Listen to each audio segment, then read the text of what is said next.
નમસ્કાર મિત્રો, આપ સર્વેનું મારી યુટ્યુબ ચેનલ એસકે સ્ટડી ટોકની અંદર હાર્દિક સ્વાગત છે. મિત્રો, સરકારે જે મુજબ કચ્છની ભરતીની જાહેરાત કરી હતી એ મુજબ એનું નોટિફિકેશન આજે આવી ગયું છે. ગુજરાત રાજ્ય પ્રાથમિક શિક્ષણ પસંદગી સમિતિ દ્વારા ધોરણ 1 થી 5 અને ઉચ્ચ પ્રાથમિક એટલે કે ધોરણ 6 થી 8ની ભરતીની જાહેરાત કરી દેવામાં આવી છે.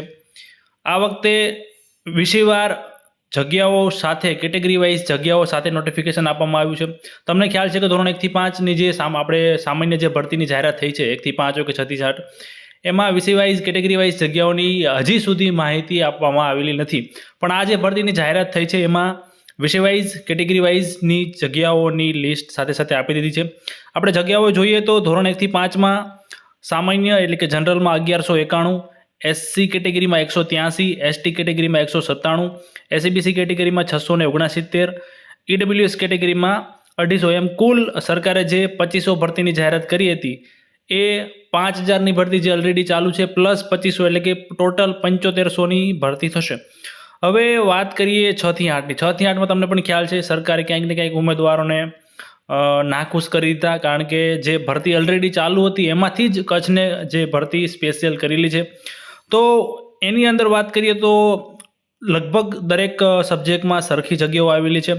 ગણિત વિજ્ઞાનમાં ટોટલ 509 જગ્યાઓ, ભાષામાં 554 જગ્યાઓ અને સામાજિક વિજ્ઞાનમાં 530 જેટલી જગ્યાઓ આવેલી છે.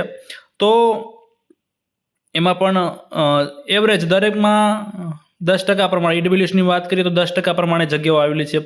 509ના 10%, 554ના 10%.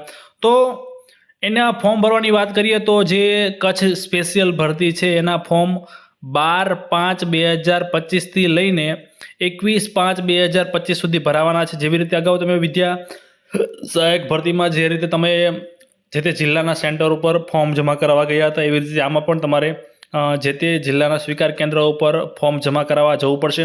એમાં ફોર્મ જમા કરાવવાની પણ છેલ્લી તારીખ આપેલી છે 21/5/2025. હવે મોસ્ટ લોકોને સવાલ હશે કે કચ્છ ભરતીમાં લાગશો તો સાવ બદલી થશે જ નહીં, શું થઈ શકે આગામી સમયમાં? તો આ બાબતે ખાસ મારે ચર્ચા કરવી છે. મિત્રો, સરકાર કોઈ પણ નિયમ બનાવતા હોય છે. ભૂતકાળમાં પણ ઘણા કિસ્સા તમને ખ્યાલ હશે, તમને ઉદાહરણ સાથે સમજાવું છું. ઉદાહરણ તરીકે ગ્રાન્ટેડ શાળાઓની ભરતી. ગ્રાન્ટેડ શાળાઓમાં અગાઉ ફાજલને રક્ષણ નહોતું મળતું.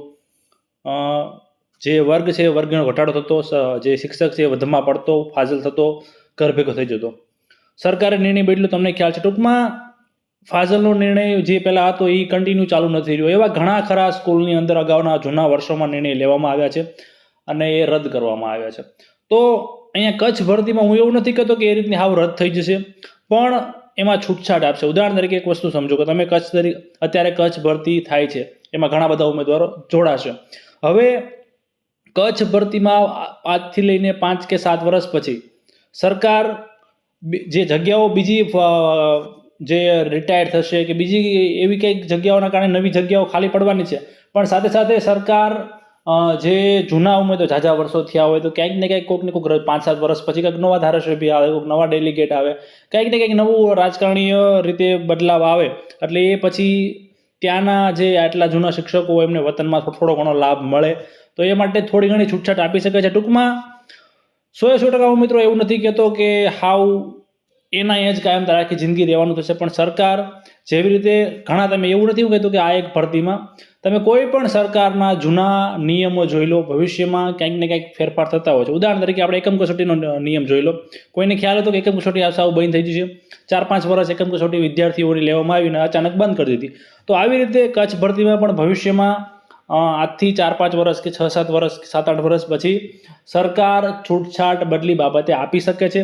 પણ હું એવું નથી જરાય પણ કહેતો કે બદલી બાબતે સરકાર ફૂલ્લી છૂટ 100% આપશે જ. તો આજ મારે કહેવાનું હતું. જે લોકો કચ્છ ભરતીમાં જવા માગે છે ખાસ ફોર્મ ભરી દેજો. એક ગણતરી એ ચાલજો કે તમારે અત્યારે તો એ ગણતરી જ ચાલજો કે કાયમ કચ્છમાં રહેવાનું, પણ ભવિષ્યમાં કદાચ સરકાર છૂટછાટ આપે તો તમે એ રીતે ફાયદામાં. તો આવી નવી કોઈ પણ અપડેટ માટે આપણી ચેનલ એસકે અપડેટને સબસ્ક્રાઇબ કરી દેજો અને ખાસ બાજુમાં આપેલા બેલ આઇકનને પણ દબાવી દેજો, જેથી હું કોઈ પણ વિડીયો મૂકું તો તમારા સુધી પહોંચી જાય. ધન્યવાદ.